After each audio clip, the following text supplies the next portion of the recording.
ഞങ്ങൾ ഈ വിഷയത്തിൽ തുടക്കം മുതൽ പറഞ്ഞിരുന്നു, ഇതൊരു ചെയിൻ ഓഫ് ഓപ്പറേഷൻസ് ആണെന്നുള്ള രീതിയിൽ. ഇത് കേവലം ഒരു പെൺകുട്ടിക്കുണ്ടായ ദുരനുഭവമല്ല എന്നുള്ളത് തുടക്കം മുതൽ ഈ വിഷയത്തിൽ ഭാരതീയ ജനതാ പാർട്ടി പറഞ്ഞിരുന്നു.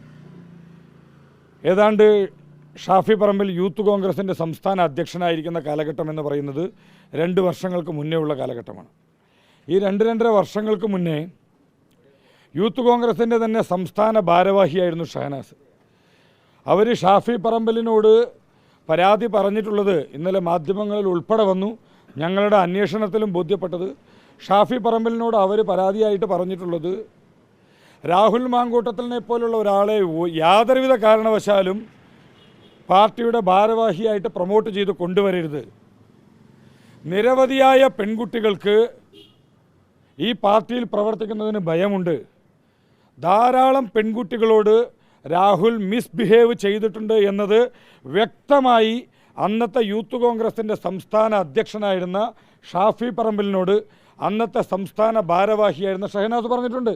പക്ഷേ ഷാഫി പറമ്പിൽ അതിനോട് പ്രതികരിച്ചില്ല എന്നത് മാത്രമല്ല, തികഞ്ഞ പുച്ഛത്തോടു കൂടി അത് തള്ളിക്കളഞ്ഞു എന്ന് മാത്രമല്ല, പിന്നീട് രാഹുൽ മാങ്കൂട്ടത്തിലിനെ സംസ്ഥാന അധ്യക്ഷനായിട്ട് വരുന്ന ഒരു കാഴ്ചയാണ് കാണുന്നത്.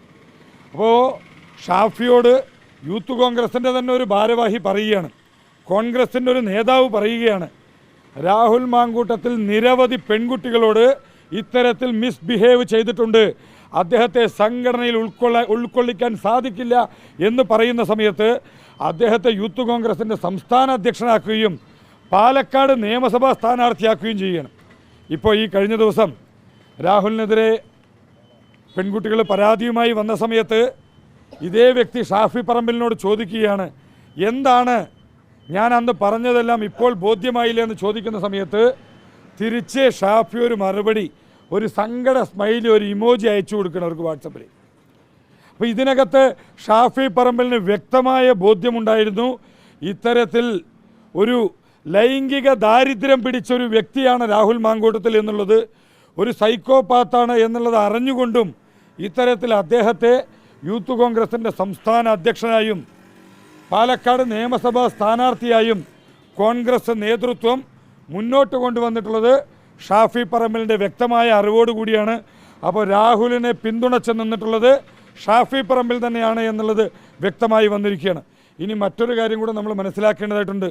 ഇന്ന് കാലത്ത് കോൺഗ്രസ് പാർട്ടിയുടെ കോഴിക്കോട് ജില്ലയുടെ ഔദ്യോഗിക വാട്സപ്പ് ഗ്രൂപ്പിൽ നിന്ന് ഇത്തരത്തിൽ രാഹുലിനെതിരായ പരാതി ഷാഫിക്ക് നൽകിയിട്ടുണ്ട് എന്ന് പറഞ്ഞ, ഈ കാര്യങ്ങളെല്ലാം നേരത്തെ ഷാഫിയെ അറിയിച്ചിരുന്നു എന്ന് പറഞ്ഞ ഷഹനാസിനെ കോൺഗ്രസ് പാർട്ടിയുടെ ഔദ്യോഗിക വാട്സപ്പ് ഗ്രൂപ്പിൽ നിന്ന് കോഴിക്കോട് ജില്ലാ ഘടകം പുറത്താക്കിയിരിക്കുകയാണ്, റിമൂവ് ചെയ്തിരിക്കുകയാണ്. അപ്പോൾ ഇത്തരത്തിൽ തങ്ങൾക്കുണ്ടായ ദുരനുഭവങ്ങൾ, തങ്ങളുടെ സഹപ്രവർത്തകയായ പെൺകുട്ടികൾക്കുണ്ടാവുന്ന ദുരനുഭവങ്ങൾ കോൺഗ്രസ് നേതൃത്വത്തോട് തുറന്നു പറഞ്ഞവർക്കെതിരെ ഇത്തരത്തിലുള്ള നടപടിയാണ് കോൺഗ്രസ് സ്വീകരിക്കുന്നത്. ഇത് ഷഹനാസിനോട് മാത്രമല്ല, നിരവധിയായ പെൺകുട്ടികൾ എന്തുകൊണ്ടാണ് മുന്നോട്ട് വരാത്തത് എന്നതിൻ്റെ ഏറ്റവും ഒടുവിലത്തെ ഉദാഹരണമാണ്. തീർച്ചയായും ഈ കാര്യങ്ങളെല്ലാം 2 വർഷങ്ങൾക്ക് മുന്നേ അറിഞ്ഞിട്ടും രാഹുലിനെ പ്രൊമോട്ട് ചെയ്ത് കൊണ്ടു നടന്നത് ആരാണ്? ഇതേ ഷാഫി പറമ്പിൽ തന്നെയാണ്. ഇവരൊക്കെ ചങ്ങായിമാരായി നടന്നുകൊണ്ട് രാഹുലിൻ്റെ എല്ലാ തല്ലുകൊളിത്തരത്തിനും, എല്ലാ തെമ്മാടിത്തരത്തിനും, എല്ലാ ലൈംഗിക വൈകൃതത്തിനും കൂട്ടുനിന്നിരിക്കുന്നത് ഷാഫി പറമ്പിലാണ്. രാഹുലിൻ്റെ ഈ തെറ്റുകളെല്ലാം അറിഞ്ഞുകൊണ്ട് ഷാഫി അതിനെ കുടപിടിച്ചിരിക്കുകയാണ്. ഇവിടെ രാഹുൽ മാങ്കൂട്ടത്തിലിനെ സംരക്ഷിച്ച് നിർത്തേണ്ടത് ഷാഫി പറമ്പിലിൻ്റെ ഉത്തരവാദിത്വമാണ്. അത് എന്തുകൊണ്ടാണ് എന്നുള്ളത് ഷഹനാസ് തന്നെ ഇന്നലെ പുറത്തു പറഞ്ഞു കഴിഞ്ഞു. അപ്പോൾ ഇത്തരത്തിൽ പെൺകുട്ടികൾക്കുണ്ടായ ദുരനുഭവങ്ങൾ തുറന്നു പറഞ്ഞതിൻ്റെ പേരിൽ അവരിന്ന് വേട്ടയാടപ്പെട്ടുകൊണ്ടിരിക്കുകയാണ്. ഇനിയും വരാനിരിക്കുന്ന ദിവസങ്ങളിൽ കേരളത്തിൽ ഈ ഒക്കച്ചങ്ങായിമാരുടെ കഥകൾ ഒട്ടനവധി പുറത്തു വരാനിരിക്കുന്നതേയുള്ളൂ. യഥാർത്ഥ കോൺഗ്രസ്സുകാരായിട്ടുള്ള ആളുകൾ അവരുടെ നേതൃത്വത്തോട് ചോദിക്കുവാൻ തയ്യാറാവണം. ഇത്തരത്തിലുള്ള സ്ത്രീ പീഡകരെ സംരക്ഷിക്കുന്ന നേതൃത്വമാണ് കോൺഗ്രസ് പാർട്ടിക്ക് വേണ്ടതെന്ന്.